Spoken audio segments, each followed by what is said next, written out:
Sabreena, how the heck is it going? I'm doing great. Thanks for having me. No, thank you for coming on, Sabreena, the athletics women's basketball writer. Let the people know where they can find you on Yeah, I mean, social like you media. said, my name's Sabreena Merchant. I write for The Athletic, so all of my writing is at The Athletic, including our podcast, The Athletic Women's Basketball Show. And I tweet a lot, but it's mostly about the Lakers. So if you want to follow the women's basketball stuff, I suggest The Athletic. Well, we thank you. We thank you. Cleveland has a question to ask you right now. He's trying to figure out. We were just having a conversation on who their coach is going to be. Cleveland is dying to ask you who you think the coach is going to be. I mean, let's Or just bring Frank Vogel back, call it a day. well, see, Frank won one for them. Frank won one for them, so we don't know what's going on. I like Frank. Sabrina, He was, how's that treating you? it's great. It's great. Loving being in California. You know, we've got a lot of Oh, fun basketball out here. don't rub it in. Having a great time. Yeah. Don't rub it in, Sabrina. We miss I'm, you, Cam. I'm missing Southern California, Sabrina. Gee whiz, I'm telling you, I am. It's a little too much humidity out here in the South for me, but it is what it is. The job is done. Sabrina, I really thank you. Appreciate you for coming on. And what I wanted to really talk to you about is to touch on the WNBA. Cleveland doesn't follow the WNBA, and we're gonna have to educate him tonight. But I'd like to know. Let me start off by this question: when does Chelsea Gray come back, and are the Aces going to go win their third consecutive championship? I think Chelsea Gray will be back within the week. Oh, The Aces play on Thursday against the Mercury and then Saturday against the New York Liberty. My guess is they're not going to bring her back against the Liberty just because that's such a difficult matchup as is. But I think the next game after that, Chelsea Gray will be available at the very latest. Either, because she's already questionable for this game against Phoenix. So upgrade, from the out that she's been for the first 10 games of the season. But yeah, I would say I'd be very surprised if it was not within the week. And obviously the Aces are in a tough position right now. They're 5-5. They're seventh in the standings.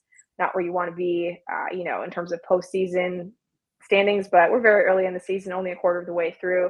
I still think the Aces are far and away the best team in the league. And New York looks better than they did last year. Minnesota, Connecticut, but I mean, we've watched Asia Wilson play for a very long time. I think she's the best player in the world. So, yeah, I would still have the Aces as a heavy favorite. The only thing is that I'm kind of concerned about is that they've had to, extend Asia and Kelsey Plums and Jackie Young so much for this first part of the season with Chelsea out. And they're not going to get a rest during the Olympic break because all four of them are on Team USA. So in terms of fatigue, that concerns me just ever so slightly. But I look at the other top teams in the league and Nafisa Collier from Minnesota, she's going to be at the Olympics along with Alana Smith and a couple of their other best players. Brianna Stewart and Sabreena Ionescu going to be at the Olympics, Alyssa Thomas. So it's not like anybody else is really getting rest, so to speak, during that time off. So I do think that even though it's going to be a really long season for Las Vegas, they don't play overseas anymore. They're gearing up for this particular WNBA championship. So yeah, I was very excited to see the Aces injury report saying that Chelsea Gray was questionable, and I think it's full steam ahead. Chelsea Gray is a beast, Cleveland. I'm not sure how familiar you are with her game, but Chelsea Gray is an absolute beast. Kelsey Plum, I think they'll be in rhythm. How much time? I mean, they're not going to be during the Olympics. Obviously, they're going to be travel involved, but they're not going to be playing 30 minutes a game, right? They're going to be playing 10 to 15 minutes a game. I would say Asia might be playing 25 to 30 minutes a game. Okay. And Chelsea is kind of the only true point guard on the USA roster. So she'll get 20, 25 minutes. But, it's still six games tops over that month. So it's not like it's a terrible amount of basketball wear, but still you look at, other players who just get to do nothing for a month, and it's obviously a different amount of rest. I mean, but Chelsea, that'll be a good chance for Chelsea to kind of play her way into shape, wouldn't it? Absolutely. I mean, all we knew about Chelsea was that she was definitely going to play before the Olympics, and now we have a more clear window. So I think this is good. This is a good timeline for them. Okay. Now, explain this to me. I talked to Miriam about this in Dallas. I got to see Miriam in Dallas, which was really cool. What has it? This Caitlin Clark discussion's been going on for over a year now, and Miriam gave me a good answer, but I'd like to hear your feedback. What is it about Caitlin Clark that just caught the world on fire, or just caught the world's attention? Like, there's been a lot of other good players, female basketball players, Diana Taurasi, Sabreena Ionescu, Brianna Stewart, Sue Bird, Kelsey Plum. What is it about Caitlin Clark that just captures everybody's mind?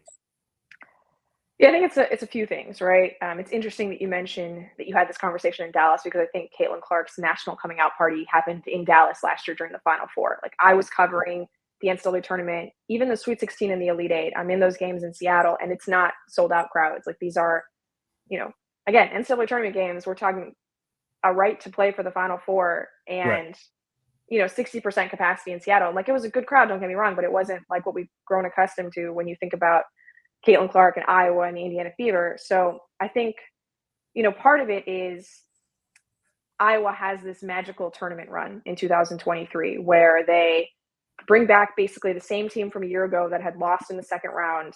And Caitlin Clark has, a National Player of the Year type season. So everybody's kind of aware of who she is. And then they beat undefeated South Carolina in the Final Four.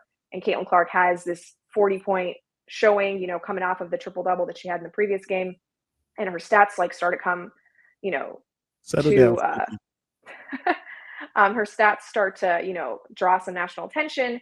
And I do think it was very much David Goliath situation, right? Like, nobody really knows anybody on Iowa, but Don Staley, South Carolina, and this is an undefeated team. And for Iowa to come in and absolutely shock the world with that win, I think that's part of it. And then, we just had this general wave of interest coming into women's college basketball dating back to 2021, when, I don't know if you remember, they had their tournaments in a bubble, right? The men's bubble was in Indianapolis and the women's bubble was in San Antonio. And there was that viral TikTok that came out of San Antonio from an Oregon player named Sedona Prince, who showed, this is what our weight room looks like. Yeah, this is what the men's weight room looks like, right? And so you have that investigation for the NCAA. I think it was called the Kaplan Report, and it shows all of the inequities that are supposed to be addressed by Title IX, but that the individual member schools hadn't been taken care of, that the NCAA hadn't been taken care of. So a lot more focus starts coming into the women's tournament, right? They're allowed to use the March Madness branding for the first time. ESPN is showing every single one of their games on television. That only started in 2021. So just more access to the tournament, this big discussion about why is there this gap between what the NCAA does for the men and what the NCAA does for the women. And then we have the NIL piece of it all, where female athletes are just so good at social media. They're so good at marketing themselves. They're so good at creating their own brands. I think female athletes at that age far better than men at using social media to their advantage. And so it just creates this other surge of interest into women's sports. So you have that. You have all being on national TV, the TikTok. And so college basketball is just experiencing this surge. And Caitlin Clark is perfectly positioned to take advantage of that, because her game is so appealing, right? It's like the Steph Curry effect. She takes these big pull-up threes. She's talking trash to her opponents. She has that moment with Angel Reese during the national title game, just like she had a moment with Haley Van Lith 2 games before. And so she's an easy player to follow along with. I do think it helps, that she's another white marketable star from middle of America. And all of these things just come together. And then what does Caitlin do? She just lives up to every bit of the hype during her senior season, right? She goes on to break the Division I women's scoring record. Then she breaks the overall college scoring record. She takes her team all the way to the national title game with some real tough games along that NCAA tournament stretch. And yeah, they lose to South Carolina ultimately, but everything you could have asked for Caitlin, with all of the hype, with all of the pressure on top of her, she delivers in that senior season. And how often does that happen, right? We're so excited to see something and they actually live up to all of the expectation. I mean, okay, so long answer. I apologize, but that's no. You brought up some good. You gave us some history. You actually gave us some history. So good on you. Thank you, Sabreena. And this is why we had you on, because you actually you framed it perfectly from us. It took us back to, because we all remember when the girls showed the locker rooms for the females and then showed what the men are actually dealing with. That was a very good point. So she lived up to expectations her senior year. but America like winners. Americans want to see people win championships. She didn't win the championship. So she had a great season. I'm not going to take anything away from her season. And she capitalized on her opportunity when the lights were on. She shined. But not winning the championship and to get all this continued glory, the continued spotlight. Now, obviously, it's your job to cover women's sports, women's basketball specifically. Has this become, or it has become? I asked Cleveland this last week. Why has this become a race thing? These aren't Larry Bird and Magic Johnson. Why has this become a race thing? Or is the female basketball looking for that Magic Johnson, Larry Bird type of situation? Well, I think there's a few reasons for that. Just in general, in the WNBA, historically, a larger percentage of the coverage has gone to white players versus black players, even though there are a majority black players in the WNBA. And it's, I mean, I consider myself like part of the responsibility among the media to make sure that we equitably cover the league. And just for a long time, that hasn't happened. There's just been more coverage given to white players, like all of those college stars that you mentioned that made it big in the WNBA. I mean, inadvertently, those are all white players, right? Like the imbalance between how much we talk about Maya Moore and Candace Parker versus Sue Bird and Diana Taurasi, even though think about how great those two were, right? It's just how things have happened, right?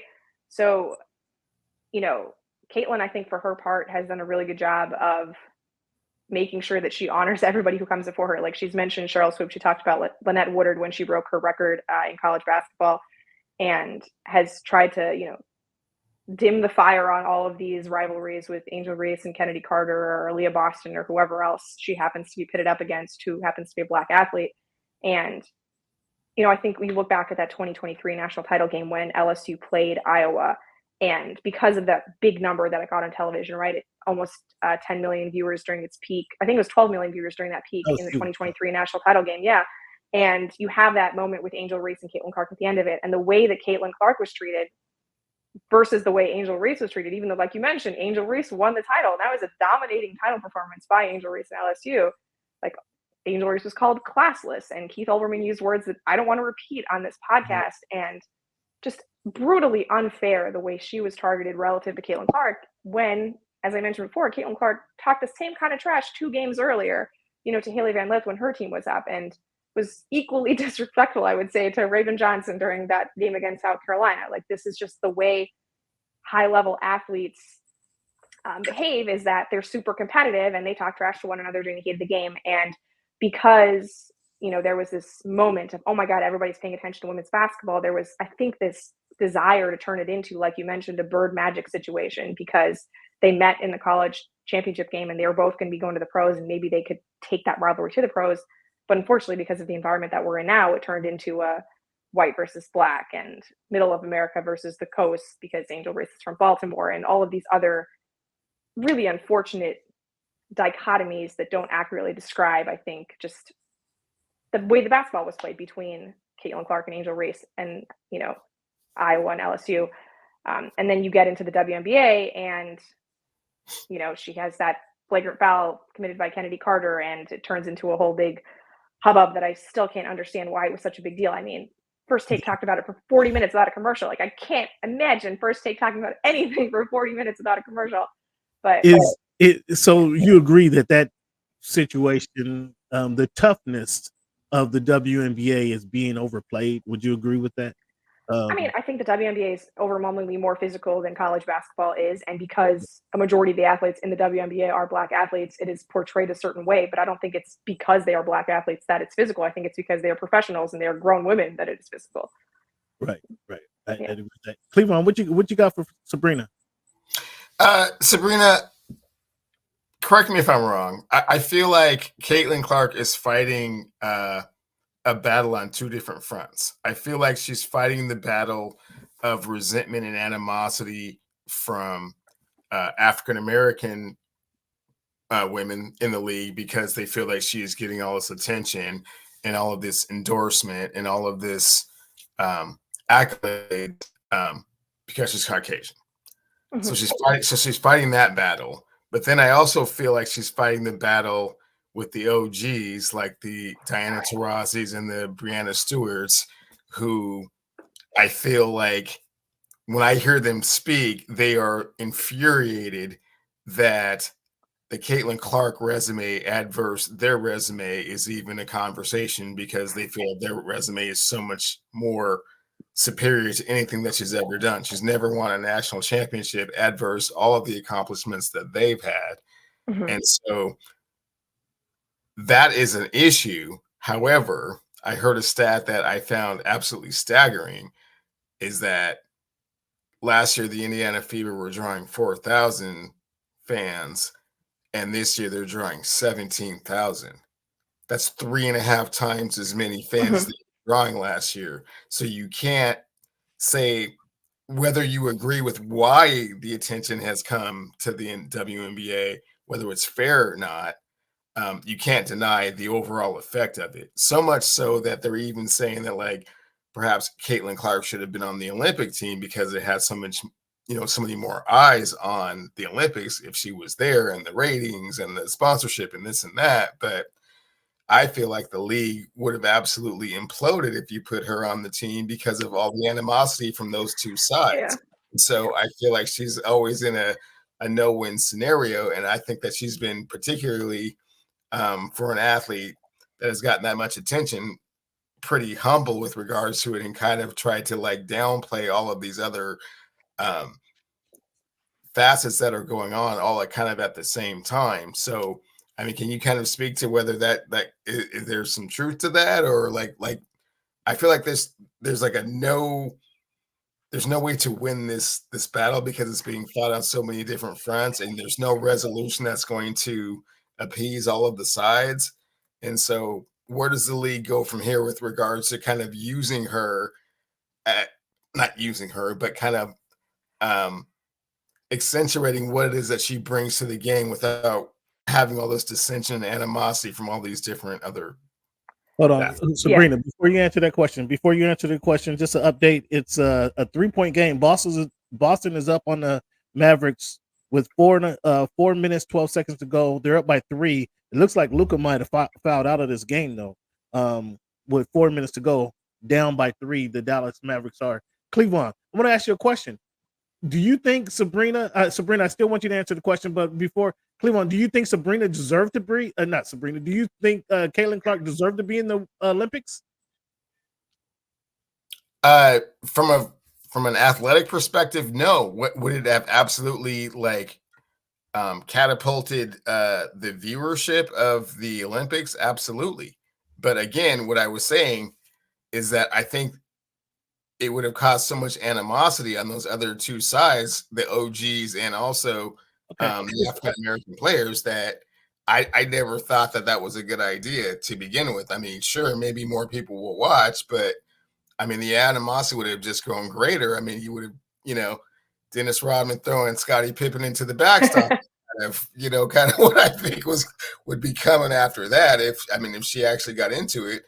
And because everything has such a transparency to it now, I think it all kind of started or got kickstarted with that Nike deal, like the $28 million shoe deal, and you have not won a national championship, much less anything above that. So, I mean, that kind of started the whole like all eyes on me kind of, bullseye on your back, mentality. But go ahead. What do you think? Yeah. All right, so let's a lot to respond to there. I'm gonna go. I think in the best order I can think of. So, Caitlin's resume during college. Obviously, she does not win a national title, but she went to a program in Iowa that has historically not had the same level of success as a UConn or Tennessee or South Carolina or all of the blue bloods that you would consider in college basketball. And I think the individual resume that she put together, the Player of the Year awards, the scoring record, the fact that Iowa hadn't been to a Final Four since 1992, and she took them there twice, 3 Big Ten titles in a row. Although I understand, like, not winning a national title diminishes her legacy in a way. Like, if you stack her up next to, Sabreena Ionescu or Kelsey Plum or, Subert won 2 titles, but, like, just individually, I don't know what more Caitlin could have done in college. Like, you look at the roster that she took to the national title game versus the one that South Carolina did, and South Carolina is going to have 6 or 7 pros off of that team, and Iowa will have 2, and it's just, she did what she could, I think, according to the circumstances. Like, so if Nike was willing to give Sabreena Ionescu a shoe coming out of her college career at Oregon, to give Caitlin Clark a shoe, I think makes perfect business sense. I think it completely falls in line with like the resume too. Like, she was a more successful college player than Sabreena was. I understand where that's coming from. Even though, like, obviously the rings are not there, I think to say that she didn't have as successful a college career is just, it just doesn't take into account like where she came from, in terms of bringing Iowa on the map. But so as far as the front, that she's fighting against the OGs, if I were a veteran WNBA player who had been to all-star games, who had potentially been to an Olympics, who has competed for WNBA titles, and every day I'm being asked about what Caitlin Clark is doing for my league, I would be pissed off too, right? Like, I think it's a responsibility again on the media's part to just stop framing the question as, isn't it great that Caitlin has done all these things for you, as opposed to acknowledging, the WNBA has been on a year-to-year growth trajectory. You look at the league has tripled its revenue over the last 5 years, and that's considering that they had a bubble season in 2020 where there was basically no revenue, right? Because there were no fans allowed in 2021, where they only really allowed pockets of fans over the course of the season. So to go through that just incredible economic turmoil in the middle, and then still more than triple from 2019 to 2023, I think just shows the growth curve that the league was already on. Viewership was already up. Obviously, Caitlin has spiked that to an entirely different level, but there has to be just a little bit of resentment at the way the story is being framed of, hey, Caitlin got you guys charters, and like, Caitlin is the reason that this is happening. And it does a disservice to everything that has happened over the last 3 years in the course of building this league. And I can understand why there is some, oh my God, can we stop talking about Caitlin, from the veterans. As far as the way they talk about her and the way they treat her on the court, I think it's no different than any veteran and a rookie, right? Like, you're going to mess them up a little bit when they're a rookie. They're a little green. They don't know what they're doing. You're going to try to get a little physical with them, body them up. But that's just because they don't know your moves, right? And they don't really understand the league yet. And I don't think what we're seeing with Caitlin in terms of the play on the court is any different than what Kelsey Plum had to go through, or any different than what any rookie that we're talking about. Like, Aaliyah Boston got beat up a lot by some of the bigs last year when she was coming out of college. And it's just a rite of passage, right? I think it's heightened with Caitlin because we see it on national TV so many times, right? Like, the Indiana Fever had 1 game on national TV last year. They have 36 out of 40 this year. So we're just being exposed to it so much more than we were last year. And I think because of that, it's like, oh my God, can you believe like what kind of defenses are thrown at Caitlin? It's just smart basketball, right? Like, this is the way to stop the Indiana Fever. It's obviously working out very well because Indiana's not winning very many games. So I think that's kind of an overblown thing with the veterans, just because I think the people in my profession are better at asking the questions and framing the way that Caitlin has impacted the league, the veterans wouldn't have to respond in this way. Got you. Yeah. So the Fever, their season, most of their games have been front loaded, if I understand it correctly, right? Mm-hmm. There was a lot of games early. That's going to tail off and kind of even out toward later in the season, right? It's absolutely, yeah. They can't play that more games than everybody else, so that'll give time for more faces in the WNBA to get more recognition. She's not going to fade out of the spotlight, but it'll just elevate more players. Correct? Would you agree with that? Yeah, and I think like we've already seen an elevation of the players who have played against Indiana, right? Like Pat McAfee, I hate to use him as an example, but like when he's watching opening night of Indiana versus Connecticut and he realizes, oh my God, DeWanna Bonner just entered top 5 on the WNBA scoring list. I'd never heard of her name before, but then he name drops her on like the next Pat McAfee show, and like he and DB are tweeting back at each other. And that's kind of cool that he's using his platform to bring eyes to a player who's one of the WNBA greats, right? And like if you're watching these games against Connecticut, you see the girl, Dejanay Carrington, who's guarding Caitlin Clark for the majority of the possessions, and everyone's, introduced to the idea of, hey, Dejanay Carrington's an awesome defender, and look at the way she's getting in Caitlin Clark's airspace. And it's kind of great that like, yeah, most people didn't know players on the Connecticut Sun last year, but because they played Indiana 3 times on national television thus far, we've gotten to know them a little bit, and that light that Caitlin brings gets to shine on some other players too. That's pretty dope. So for those of you like Cleavon who think she should have been in the Olympics, I disagree with that. I don't think she should have been. I'm with Cleavon, actually. I think she should have been. How is that gonna? That's not gonna elevate the Olympic game. That's not gonna elevate the Olympic This is game. the way I see it. They're still gonna be playing at 2 p.m. Eastern time. They're not gonna get prime time action over swimming or gymnastics. The gold medal game is going to be at 6:30 a.m. on West Coast time, so it's gonna be a toughie. Yeah. See, so that's what I'm saying. It's not elevating that. That time is in the Olympics is not a popularity contest. She's gonna get her shine in the All-Star game. She's gonna All-Star game though. She's gonna get a chance to play and get a chance to shine against team. I think a team that has more. That's a more competitive team. She'll be able to play against the best with more competitive players. So I think that'll be a better opportunity for her to elevate my game or her game. Go ahead and explain your point, Sabreena. I mean, we've never seen anything like this with Caitlin Clark, right? No women's basketball player has ever been as popular as Caitlin Clark has been this year. I don't think that has ever happened, right? And for USA basketball to not capitalize on that is so strange to me, because if they were just taking the 12 best players and, no regard to marketability or popularity or any other things, I'm with you. But they don't do that. They give qualifications to, oh, hey, you've been a lot of time to USA basketball in the past. Like Diana Taurasi, she's been there for 5 Olympics. I don't think she's the best 2 guard that they could have taken on the national team this year. They could have taken Kayla McBride. They could have taken Enrique Gumbawale. They could have taken Ryan Howard. But they took Diana Taurasi because she's an OG. She's been there for 5 Olympics. She, has put in her time with Team USA. That's great. But again, that's a decision that's not made with regards to just basketball. So if we're going to make that decision without regards to just basketball, we can make another one, right? Every USA team since 1996 has had a player who was within 1 year of finishing college. You had Rebecca Lobo in 1996. You had Shaquill Holtzclaw in 2000. Diana Taurasi, fresh out of college in 2004. Candace Parker, fresh out of college in 2008. Maya Moore, 1 year out of college in 2012. Brianna Stewart, 2016. Nafisa Collier, 2020. These players got their spots ahead of established veterans.